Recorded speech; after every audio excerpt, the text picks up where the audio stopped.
Greetings one and all, thanks for watching my videos. I'm going to continue a little bit about, well, reason really.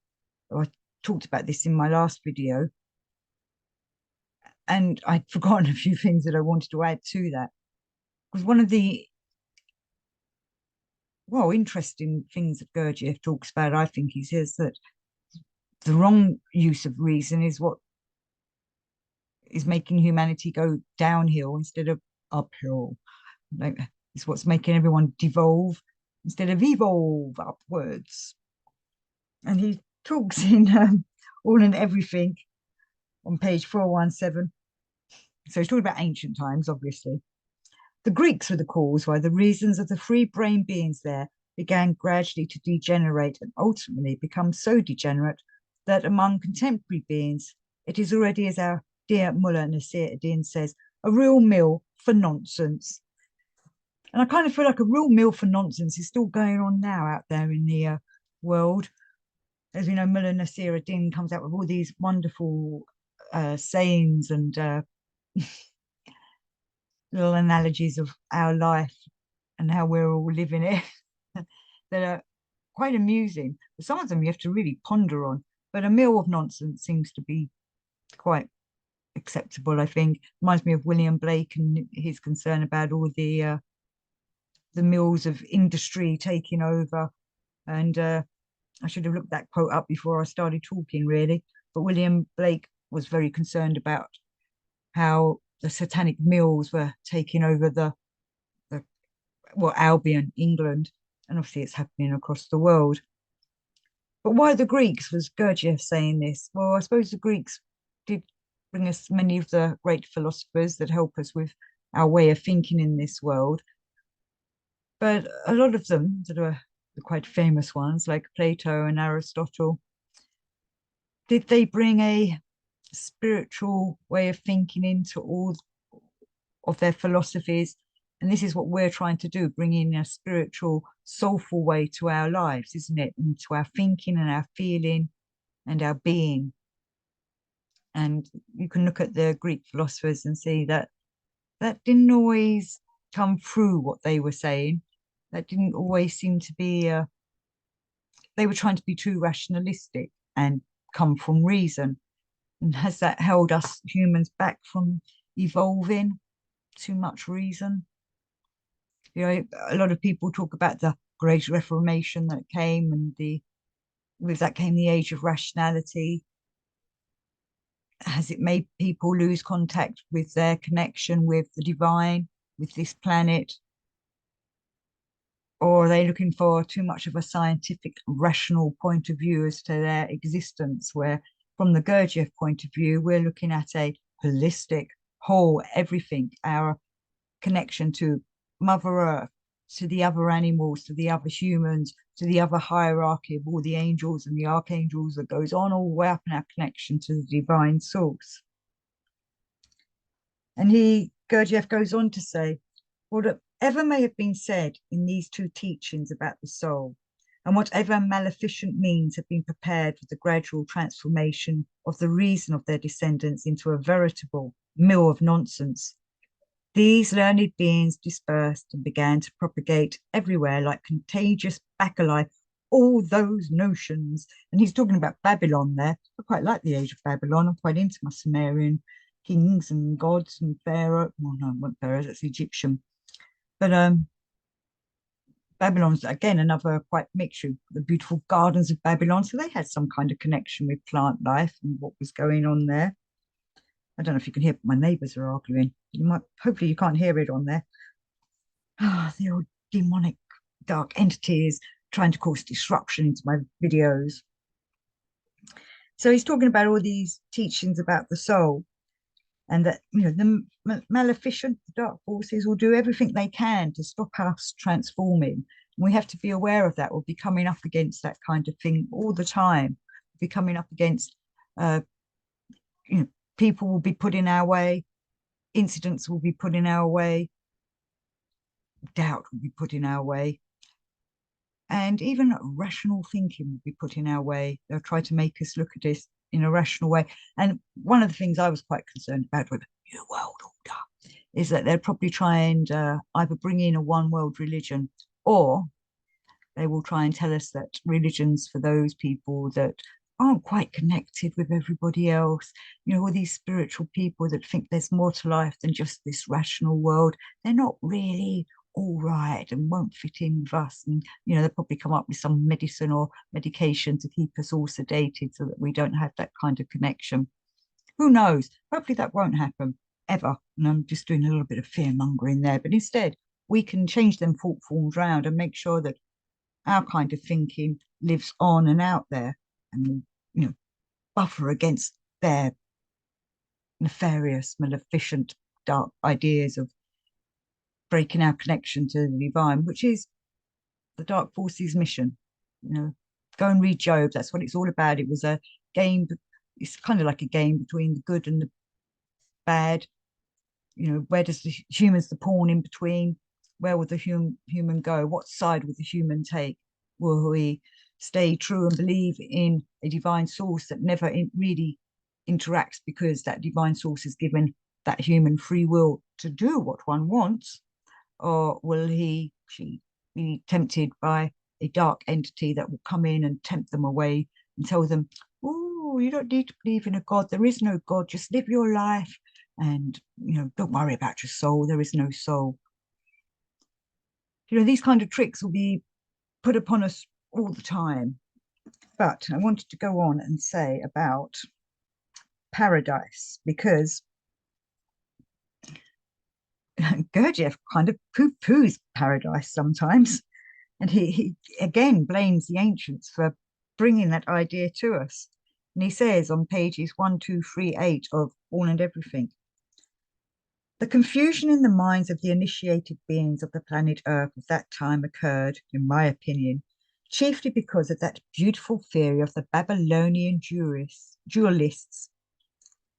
Oh, sorry, this is page 804, in which it was said that in some other world, as it were, paradise and hell exist. This is page 1238. I have set myself to task to prove without fail, theoretically as well as practically, the absurdity of all their inherent ideas concerning the supposititious existences of a certain other world with its famous and so beautiful paradise and its so repugnant hell, or a hell, and at the same time to prove theoretically and afterwards without fail to show practically, so that every complete victim of contemporary education should understand without shuddering and know that hell and paradise do indeed exist, but only not in that world, but here beside us on earth. You know, many people hope that they will be going to paradise once they leave this mortal coil. Many people fear that they're going to hell when they leave this mortal coil. Many people can't wait to go to hell. I think they see it as some kind of rock and roll, anything goes kind of place, but hell is going to be dark and bring forth all your fears. But Gurdjieff here is saying that this is happening here on this earth. Hell and paradise are on this earth, and we make our lives hell, or we could make our lives paradisical. We could make other people's lives hell, or we could make other people's lives paradisical. It's how we live on this planet and in our life at this time as to whether we live in hell or paradise. I have so many people that come to me about the doom and gloom that goes on in the outside world, which I do understand. You know, I'm aware of what's going on. I see that there's, you know, all kinds of natural disasters, volcanoes, floods, you know, earthquakes and such like. And, you know, I can only pray for them people that are involved with it. I also know that there's a lot of dark people out there, which is a little bit more, you know, obviously nefarious, maleficent. You know, what can we do for all these people that do such awful things?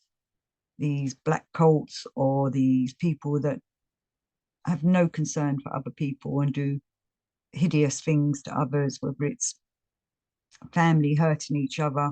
I don't really want to go into the details of it all, but you know what I mean.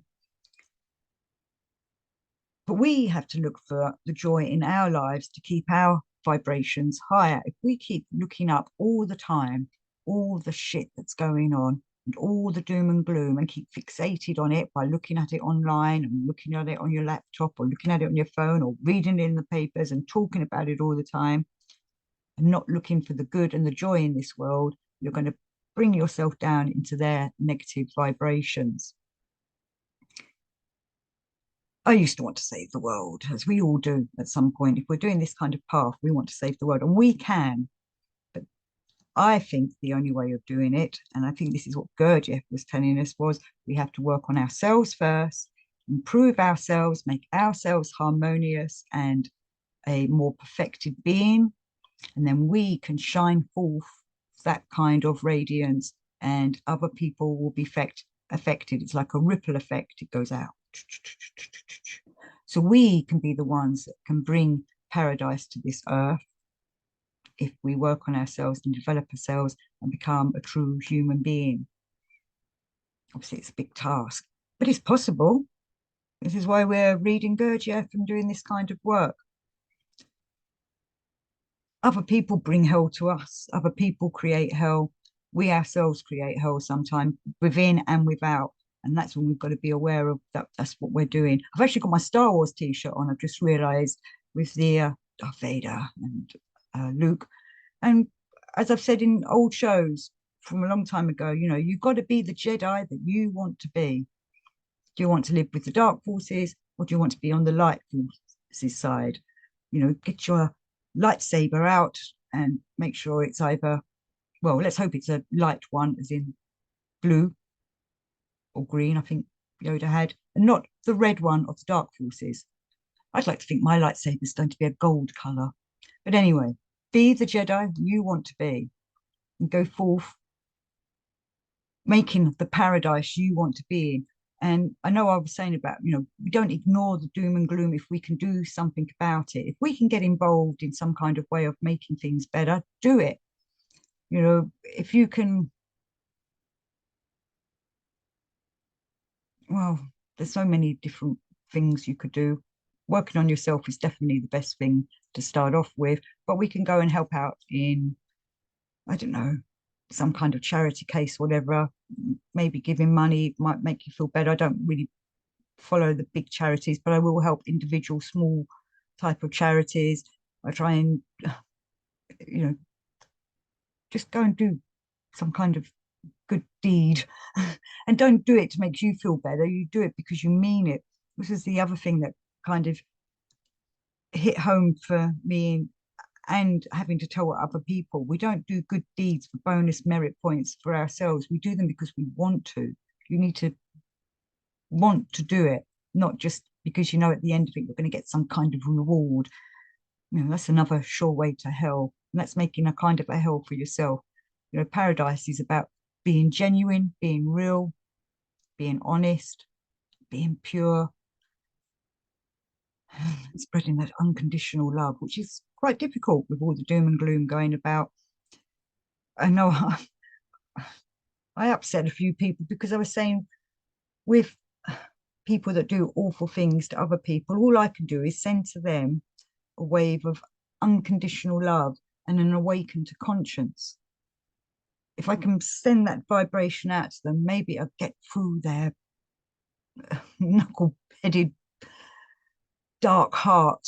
Maybe it'll just prick their conscience enough to perhaps make them stop whatever they're doing and think of why they're doing something awful, or that's nasty, or that's malicious. I know that's fault forms. Many people find that hard to think that they have an effect, but they do, because fault forms have an ongoing ripple effect, like I was saying, that go out. When people think something nasty about someone, they feel it, even though they might not realize what it is. It's like a little pinprick in them. And when we send out love and light and, wonderful, harmonious thoughts, people feel that as well, and animals feel that. I'm sure you've heard about the monks that live in, I can't remember which country it is now, that walk amongst the tigers because they are so centered and full of harmony and love that the tigers don't fear them or are angry with them. Wild animals normally stay away from humans because we're not a nice bunch, but those that are harmonized enough, animals are attracted to and will go to. I kind of use it as a bit of a test on people sometimes to notice how they treat animals and birds and such like. It's a good way of noting whether someone's a good person, a good hearted soul person or not. Anyway, we shouldn't be judging. Just be aware of what they're doing. I'm going to leave it at that. Thank you for watching. Hope I've given you something more to ponder on. I'm sure you're doing this anyway, but I think doing these kind of shows help remind people. Like I continuously have to read Gurdjieff to remind me of what it is I'm doing. You don't just get it in one go. I have to be reminded of things all the time. Thank you. Love and light and peace to you all. Till next time. Be the Jedi you want to be.